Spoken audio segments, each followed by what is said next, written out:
So finally I got this in my hand. আজকে প্রথমবারের মতো আমি পোলারের রাবাস্তো পিস্তা কুলফি আইসক্রিমটা রিভিউ করব অ্যান্ড খাবো। এটার প্রাইস নিছে 150 টাকা, আর এটা আমি পেয়ে গেছি স্বপ্নতে।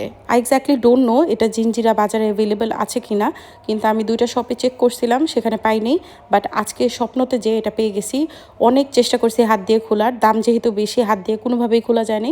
লাস্টে আমি কেচি দিয়ে খুলছি এটা, আর খুলতে যে এত এক্সাইটেড ছিলাম যে উল্টা খুলে ফেলছি। 150 টাকা দিয়ে এই আইসক্রিমটা ওয়ার্দি কিনা সেটাই বলবো। আজকে এটার উপরের যে চকলেটের লেয়ারটা ছিল, ট্রাস্ট মি সেটা খুবই ডিলিশিয়াস, বাট ভিতরে আমি তেমন না কোনো পিস্তার সেরকম ফ্লেভার পাই নাই। অনেক জোর করে পিস্তার ফ্লেভার খোঁজার চেষ্টা করছি, বাট সেটা পাই নাই। বাট এটা টেস্টি, এটা টেস্ট ছাড়া কোনোভাবেই বলা যাবে না। কিন্তু আপনারা যারা আমার মতো পিস্তা লাভার আছেন, পিস্তা হিসাবে এই জিনিসটা কিনবেন, মানে পিস্তার ফ্লেভার নেওয়ার জন্য, তাদের জন্য this would be a bad choice. Otherwise it was good in taste, but 120 টাকা ওয়াজ এনাফ। বাট এটার প্রাইস নিচ্ছে 150 টাকা।